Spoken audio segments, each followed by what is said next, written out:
ทาง FC บ่เข้าใจอย่าให้พอสร้างอธิบายหน่อยนึงก็ได้เพราะว่าเลยก็บ่เป็นหยังเนาะเพราะว่า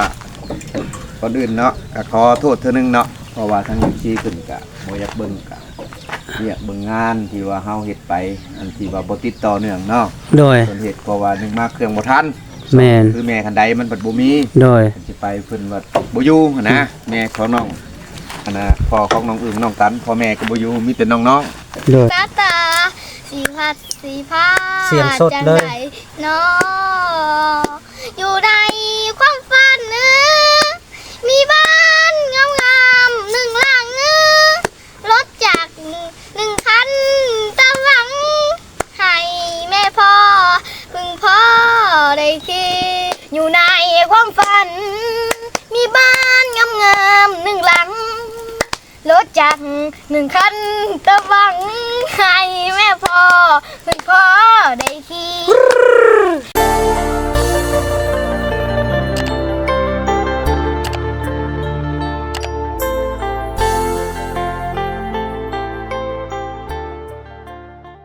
สบายดีและสวัสดีเด้อพ่อแม่พี่น้องสบายดีสวงแรงๆสวงคอยคำลุ่งแรงพ่อแม่พี่น้องเอ้ยก็ได้ตอนนี้บ่าวแก้วก็มาบ้านน้องอึ่งน้องตันเนาะก็มาส่งพ่อสร้างเนาะพี่น้องเนาะแล้วก็พ่อสร้างเพิ่นก็มากับน้องบุญทวีแล้วก็ทางน้องอึ่งน้องตันก็ไปรับเอามื้อนี้เนาะก็ได้ก็บ่าวแก้วสิแจ้งเลยทาง FC ก็ได้เนาะผู้คอมเมนต์มาที่เบาแก้วลงคลิปอยู่บ้านน้องแปงเมื่อวานนี้ให้ FC เข้าใจเนาะพ่อแม่พี่น้องทางบางคนก็เข้าใจเนาะแต่ว่ายังอีกคนหนึ่งบ่เข้าใจเพิ่นว่าเบื่อแล้วไม่อยากดูกะบ่เป็นหยังคันบ่อยากเบิ่งกะเลื่อนไปเนาะพ่อแม่พี่น้องเพราะว่าพ่อสร้างนี่เราไปเฮ็ดอยู่เฮือนน้องแปงเพราะว่าอยู่บ้านน้องอึ่งน้องตันนี่บันไดยังบ่ได้นะไม้บันไดบัดนี้เนาะพอน้องอึ่งน้องตันเพิ่นกะกำลังไปปาดเนาะปาดไม้ยังบ่แล้วแม่พี่น้องอย่าให้เข้าใจเพราะว่าดังนั้นพ่อสร้างบ่มีเวียกเฮ็ดอยู่บ้านน้องอึ่งน้องตันเบาแก้วก็สั่งอุปกรณ์มาอยู่บ้านน้องแปงก็เลยพอสร้างก็ไปเฮ็ดอยู่พุ่นเนาะแต่ว่าตอนนี้สำเร็จแล้วเราเฮ็ด2มื้อถือว่าเราแอมพากระจาดกับปูแป้นเรียบร้อยพ่อพี่น้องอย่าให้เข้าใจเนาะโอเควันนี้ก็มาส่งเพิ่นเนาะก็สิมาเบิ่งเฮือนซ่านของน้องนั่นล่ะพี่น้องเอ้ยแล้วก็เฮาก็สิไปถามน้องเพิ่นน้องอึ้งน้องตันเนาะแล้วก็ทางพ่อเพิ่นก็ปาดไม้เรียบร้อยแล้วบ่เนาะพ่อพี่น้องเอาโอเคไปพ่อแม่พี่น้องรับเบิ่งรับชมเนาะไปรับเบิ่งรับชมไปนำกันเนาะเป็นจะใดก็ได้เนาะสบายดีเด้อโดยเจ้าสบายดีโดยสบายดีอันนี้ก็พอสร้างหากมาฮอดเนาะแต่ว่าเพิ่นไปเฮ็ดงานอยู่บ้านน้องแป้งเนาะไปเอมพระกจาดอีหยังก็เรียบร้อยเนาะสำเร็จถือว่าเฮือนซ่านทั้งเบาแก้วพอสร้างก็มอบให้น้องแปงกับแม่ตู้เรียบร้อยเนาะพ่อแม่พี่น้องเอ้ยสบายดีเด้อพ่อเด้อสบายดีโดยเป็นจังได๋ไม่ตอกเฮาทางเรียบร้อยแล้วบ่ไม่บันไดนี่ไดแม่นแล้วละบ่คันแล้วละมื้ออื่นเฮาจะดำเนินเนาะดำเนินการให้มันสำเร็จภายในมื้ออื่นเนาะเวียงงานของเฮาเนาะพ่อแม่พี่น้องเอ้ยตอนนี้ก็พ่อน้องอึ้งน้องตันเพิ่นก็อยู่เนาะแต่ว่า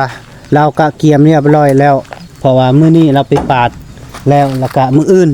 ดำเนินงานต่อเนาะทางพ่อก็ได้เนาะอันนี้ทาง FC บ่เข้าใจอย่าให้พอสร้างอธิบายหน่อยนึงก็ได้เพราะว่าเลยก็บ่เป็นหยังเนาะเพราะว่าคนอื่นเนาะก็ขอโทษเทื่อนึงเนาะเพราะว่าทางที่ขึ้นก็บ่อยากเบิ่งก็อยากเบิ่งงานที่ว่าเฮาเฮ็ดไปอันที่ว่าบ่ติดต่อเนื่องเนาะโดยเพิ่นเฮ็ดเพราะว่านึงมาเครื่องบ่ทันแม่นคือแม่คันใดมันบ่มีโดยสิไปเพิ่นว่าบ่อยู่หั่นนะแม่ของน้องอันน่ะพ่อของน้องอึ่งน้องตันพ่อแม่ก็บ่อยู่มีแต่น้องโ โดย คือในนี้เฮาเฮ็ดไปผัดยันบ่ถูกใจเพิ่น โดย ปัญหากะเฮากะอยู่น้ำเพิ่นกินน้ำนองน้ำนุงกะเฮากะคือเว้าและเพิ่นก็บ่มีเฮือนเสาเขาซื้อและญาติแยงไปดำมื้อ2มื้อนี่แหละ โดย ไปแอมผาของน้องแป้งก็สำเร็จโดยดี โดย แล้วก็พอดีเพิ่นมาแล้วก็เลยว่าซอยไม้ซอยตอกครบแล้วบาดนี้นะ โดย ถ้าว่า เอาแล้วสำเร็จจะสิ้นจะได้มอบให้เพิ่นแล้วจังสิได้ย้ายไปบอนไม้ โดย ถ้าว่า เพิ่นอยู่นํกันแบบนี้ก็สำบายเฮ็ดเวียก โดย ตัวนั้นตัวนี้บ่เข้าใจแหละเพิ่นก็เฮ็ดให้เพิ่นก็อยากได้งามแดอันหนึ่งอันสองมาเฮาเฮ็ดอยู่กับน้องๆบัดไม้บัดบ่พอบัดนี้ มันก็ได้เฮายุ่งยาก โดย อยู่มื้อหนึง2มื้อบัดอันนี้แหละการกินอยู่อีกมันก็ยากหน่อยนึงเฮาก็ญาติแยง แมน ขอโทษหลายๆเนาะคันว่าสิเมื่อบ้านมันปัดไกล โดย หมกน้ำมันน่ะจำเป็นเห็นมานอนแบบนี้แหล้ว เพราะว่าเฮาก็มันหลายคนแน่ลูกชายก็มาช่วยเวียกมันละพาให้เฮานี่ก็โดนก็เป็นไปบ่ได้ โดย ต้องญาติแย่งหั่นแหละ แมน ใกล้บ่ไกลก็เฮาก็ไปได้ สมมุติว่าซอยดำคาบดำมือหั่นนะ โดย ไปช่วยได้ เพราะว่าคันว่าบ่มีงานนี่เฮ็ดถ้ามีงานเฮ็ดอย่างนี้ก็ต้องเฮ็ดไปเรื่อย โดย แต่เดี๋ยวนี้นะอาณาไม่นะมีแล้วเนาะไม่มาแล้วเนาะ ๆแม่นมาเบิดแล้ว แต่ว่ามื้ออื่นนี่ต้องดำเนิน แม่น งานของเฮาให้มันสำเร็จเด้อ แม่นโดย โดยเพราะว่าก็อันนี้ก็อยากชี้แจงทั้ง FC หั่นนะอย่าให้ฮู้บาง F บางคนก็ฮู้เนาะเข้าใจว่าย้อนหยังย้อนทางพ่อน้องอื้อน้องตันนี่ก็ยังบ่ทันมีแป้นเนาะยังบ่ทันมีอันน่ะไม้บันไดสิเฮ็ดอะนะทางบ้านทางพ่อน้องอื้อน้องตันนี่ก็ค่าเวียกเนาะเมื่อแจกอีหยังนี่แหละพี่น้องแล้วก็ค่าพี่น้องเพิ่นเสียแน่หั่นน่ะก็ เพิ่นก็บ่อยังเมื่อดอก โดยมันจำเป็นแล้วก็เพิ่นก็บ่อย่างเมื่อในเมื่อจังซั่นแล้วก็เพิ่นก็ขาดเคินทั้งไม้พี่น้องไม้แล้วก็บัดนี้เราแล้วเวียกอยู่บ้านแล้วก็เราก็มาปาดแต่ว่าตอนนี้เพิ่นก็บอกว่าแล้วถือว่าสำเร็จแล้วก็มีแต่มื้ออื่นพอสร้างดำเนินงานต่อของน้องอึ้งน้องตันให้มันสำเร็จเนาะโดยก็บ่ว่าหยังก็คันเฮาเว้าหลาย หรือว่าเว้าผิดพลาดก็ขอโทษขออภัยทาง FC เฮาอันนี้ก็อยากให้ฮู้แต่ว่าทางบ้านน้องแปงก็เรียบร้อยเนาะแต่ว่าเฮาก็ได้มอบเพื่อนมอบสารให้เพิ่นแล้วเนาะเดี๋ยวนี้ก็สำเร็จเอาโอเคเพาะโดย สบายดี โดยเนาะพอเนาะแต่ว่าไม่เฮาเรียบร้อยอะติบัดนี้เนาะโดยกะเจ้ามามื้อใดแต่บ้านมื้อ มาแต่เมื่อวานนี่ เมื่อวานพุ่นโดยฮะเพราะว่าพอสร้างสิเฮ็ดผู้เดียวก็บ่เป็นคันเจ้าบ่อยู่แนะนำมีแต่น้องๆแต่น้อยบัดผิดใจเฮ็ดอันนี้บ่งามอันนี้นะ1 2มาก็บ่มีนะอันอยู่อันกินเนาะน้องๆเพิ่นก็เฮ็ดบ่เป็นนะนึ่งข้าวนึ่งน้ำก็นอนก็บ่อยากนั่นแหละแต่ว่าก็โดยเฮาก็บ่มีไม้เนาะคันมีไม้แล้วก็อัดยังบ่ทันไปเฮ็ดอยู่พุ่นดอกแต่ว่า โดยอันนี้เฮ็ดอยู่พุ่นสำเร็จแล้วถือว่าคันเจ้าปาดแล้วมื้ออื่นดำเนินเวียงงานเฮาให้มันแล้วจบสิ้นเนาะโอเคเนาะสิไปคุยกับน้องๆก่อนเด้ออยากเอาจาก1ผลงานเพลงจากน้องอึงอยู่ในความพันเนาะ อันนี้เนาะ เงียบจะว่า เออ เวลาจก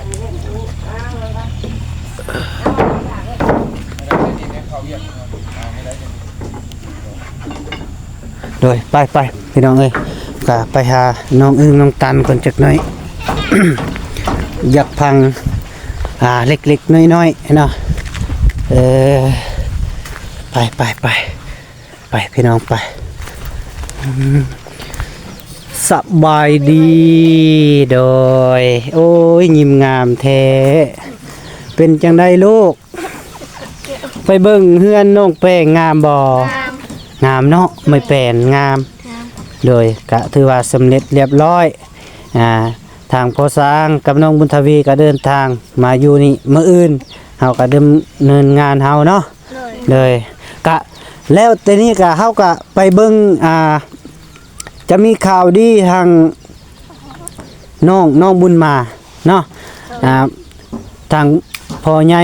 กับแม่ใหญ่เพิ่นอันน่ะผู้ใหญ่ใจบุญเพิ่นสิเอาผ้ากระจาด20แผ่นนะให้เพิ่นไปแอมเนาะโดยพอได้บังลมอะนะโดยเมื่อจังซั่นแล้วก็บ่าวแก้วทั้งอ้ายนี่ก็อยากขอหนึ่งผลงานเพลงเนาะได้ติ ได้อยู่ ได้อยู่เนาะโดยจิ๊บอ้าว ลองก่อนเลย สบายดีป้าลุง สบายดี ก่อนโดยสบายดีเด้อพ่อแม่พี่น้อง FC บ่สุขสุคนเนาะทางบ่าวแก้วกาอยากฟังเพลงทางน้องๆเพิ่นคนละหนึ่งผลงานเพลงเนาะ ไม่บอกได้ลองรถลองกันให้มาลองมาวิ่งลองรถ ลองหน่อยหนึงก็ได้เอาของภาคจากอาย ขอบใจ โดยเป็นยัง มากัน ให้ตบมือบ่ บอก บ่ตบบ่เอ้า เด็กสาวบ้านนอกติดเรือชีวิต ออกจากนาบูสีลมสีโศกสาตาสีพัดสีพา เสียงสดเลย จังในออยู่ในความฝันเนื้อมีบ้านงามๆหนึ่งหลังเนื้อรถจากหนึ่งคันตามหวัง ให้แม่พ่อพึ่งพ่อได้คิดไม่เขาเรา เอ้า เราให้ บ่ละบ่ แบบนี้ เอาตบมือเอาต่อบัดนี้อีกคือป่าอันนี้อุ้มก่อนนี่เจ้าก็ได้เอาต่อบัดนี้ไป เขาเริ่มต้นใหม่แล้วค่ะอาจารย์ดัง คนเดียวบ่ลืมต้นไม้ เลยเขาเริ่มต้นใหม่ อยู่ในความฝันอ้าว แม่นบ่ เด็กสาวบ้านนอกก่อน เด็กสาวบ้านนอกบ่ เลย ก็มีจักเพลงนี่เจ้าสิฮ้องให้ค่อยฟัง มีเพลงเดียว เพลงเดียว แต่มันยาวเลย แต่มันยาวเลยเนาะ แม่น ฮ้องให้มันจบเด้อ จะจบมาเจ้าแล้ว ด้วย ยังไม่หมดถึง เอาผัวจึงบ่ได้ปะ เด็ กัน กสาวบ้านนอกเห็นเรือชีวิต ออกจากนาบ่ฮู้ว่าลมแห่งโศกสตาสิพัดสิพาจังใดน้อจากนาลาทินก้มกราบลงดินกับลาแม่พ่อเก็บถึงใส่หัวและก้าวต่อ ผ่านตัวพ่อให้มืออะไรแทบหินยำเข็นชีวิตเกิดเพ็นพาเนตรก่อนสู่กรุงเทพมหานคร เพตะวันอยู่เมืองอะไรหากคือพันไว้บ่ดนคงใดคือเนื้อบ้านเฮาบอกกับใจสู่เด้อสาวลาวให้สมหอมเอาฟันคำโค้งนางอยู่ในความฝัน มีบ้านงามๆหนึ่งหลัง รถจักรหนึ่งคันตะวังให้แม่พ่อเพื่อนพ่อได้ขี่เหนื่อเมื่อบ่ท้อเมื่อวันรอต้องทำให้ดี มีแอบร้องไห้เมื่อเจ้านายด่าอย่างดี เอาเลย ใจสู่เด้อสาวลาวให้สมหอมเอาฟันคำโค้งนางนะ จบแล้วบ่เอาตบมือชมเชยเจ้าของแน่โดย ให้ วันนี้คนละหนึ่งผลงานเพลงพี่น้องเอ้ยกะเบาแก้วเสียใจของมือนั้นเนาะพ่อพี่น้องกะเบาแก้วกำลังถ่ายคักๆบัดนี้มันมัวกองเบาแก้วแล้วก็เลยบ่ได้ลงครับคลิปนะกะโอ้เสียดายจิจ้อยเนาะกะมื้อนี้ก็มีโอกาสเนาะถึงว่าเบาแก้วกะกับพ่อสร้างน้องบุญทวีกะไปเฮ็ดเฮือนให้น้องแป้งกับโบแมนว่าสิเฮ็ดเบิดเนาะเอาผักกาดจาดเก่าออกเนาะเอาผักกาดจาดใหม่ใส่แล้วก็เอาแป้นมาปูใหม่เนาะพ่อแม่พี่น้องได้ผู้เพราะว่าทั้งบ้านน้องน้องตันขาดเคินทั้งด่านอุปกรณ์พี่น้องเอ้ยขาดเคินทาง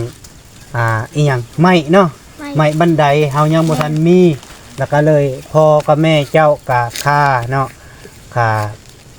ทางบ้านเราเมื่อแจกบ่หรือว่าคนล้มคนตายนี่แหละเนาะ แจกเนาะเป็นกะค่าบันนี้ค่าเรียกแล้วก็พอสร้างกะเฮาก็เลยว่าสั่งเนาะเครื่องแล้วก็ไป อยู่บ้านน้องแปงแล้วก็พอสร้างก็ญาติเวลาไปเฮ็ดอยู่พุ่นเพราะว่าอยู่นี่บ่ได้มีเนาะบ่นี้มีไม้แต่ว่าสำหรับมื้อนี้พอสร้างกับน้องบุญทวีก็มาแล้วเนาะมื้ออื่นก็ดำเนินการดำเนินเฮ็ดงานมื้ออื่นก็ได้เนาะทำงานต่อให้มันสำเร็จภายในมื้ออื่นก็ทางเบาแก้วก็สิได้มอบเฮือนให้น้องสิได้อยู่เฮือนแบบงามๆหลังงามๆคือน้องเพิ่นห้องเพลงนั่นล่ะพี่น้องเอ้ย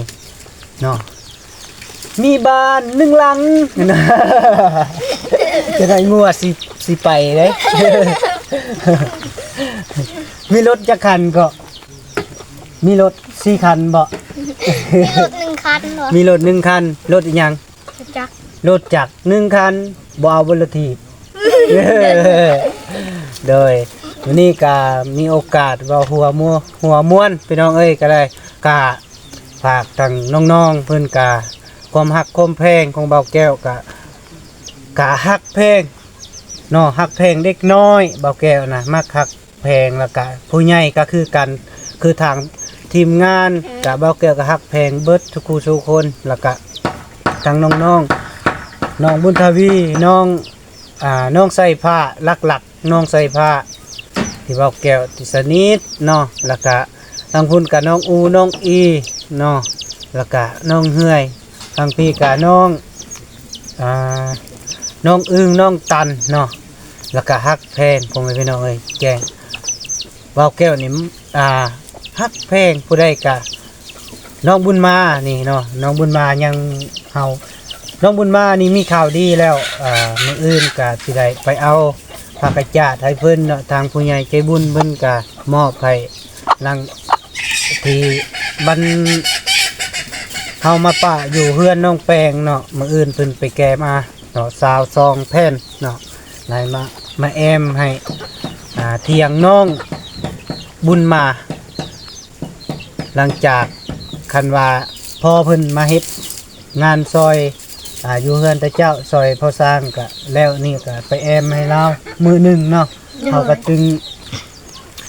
งไปถ่ายไปหัวน้ำกันนั่นแหละเนาะ แม่ เลยเพราะว่าน้องบุญมาเนี่ยเขาคนตลกเก่งอยู่แล้วแต่ว่ากะเบาแก้วก็ได้ไปซ่องเทื่อกะตอนนี้ก็บ่มีเวลาสิไปหั่นน่ะมีข่าวดีมื้ออื่นแล้วสิไปแจงเพิ่นเลยแล้วก็เอาผักกระจาดมามอบนะก็เฮาก็มีสำนั้นเนาะพ่อแม่พี่น้องก็ได้จะได้สู้ๆเนาะเฮือนเฮาก็สิแล้วเนาะมีแต่ยังอีก1มื้อ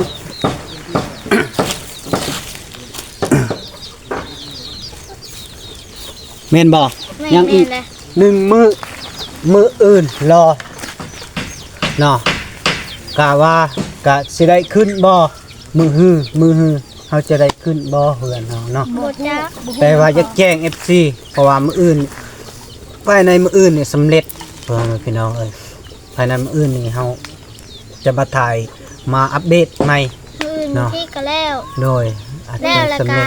หามือ หามื้อหายามเนาะ แม่เลย มื้องามยามดีสิขึ้นเฮือนไหมเนาะ แม่ เอ้ย ตลกเฮฮาจักน้อยพี่น้องเอ้ยพรความเบ้าแก้วกะบ่สบาย2-3มื้อลุกบ่ได้ไปบ่เป็นว่าซั่นพี่น้องเอ้ยก็ได้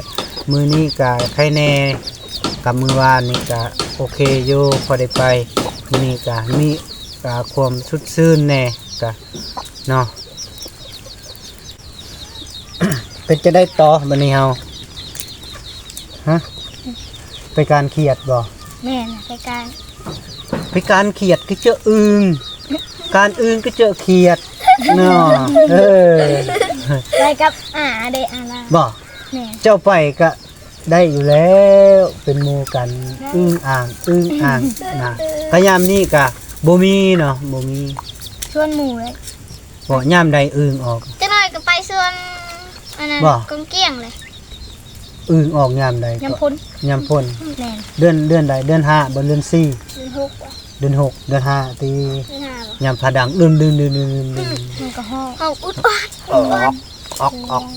ก ผู้ลังคนก็อยากได้เองหลายก็เปิดตู้ อืม มื้อได้เฮาไปการเลย อยากได้เบิดแต่กินบ่หลายประเภทอื่นกินบ่หลาย เฮาก็กินไม่หลาย แบบเจ็บแขนเจ็บขา แม่นว่าความขี้หายก็กินแล้วก็มันอยากออกทางเก่า เจ็บแขนเจ็บขาเขา คัน ถ้าเกิดบ่ได้กิน คันกินได้ก็ได้แต่ท้องโตประมาณนั้น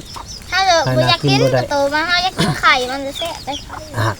กระโตกับไข่ก็คือเดียวที่มันอยู่ในท้องมันเฮ้ย แต่ไข่พอแล้ว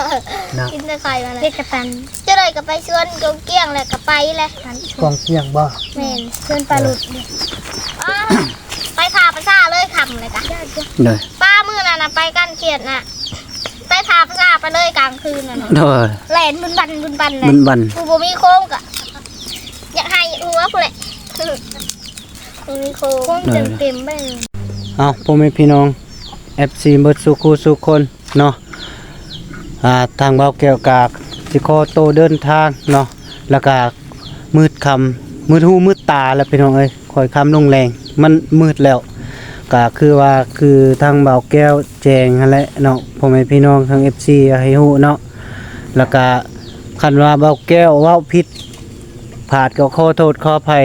หลายๆเด้อทาง FC แล้วก็พ่อแม่พี่น้องให้ขออยู่ดีมีแรงสุขภาพเข้มแข็งอย่าเจ็บอย่าจนขออยู่มันคนยืนตลอดปีตลอดไปเบาแก้วก็ขอขอบใจบ๊ายบาย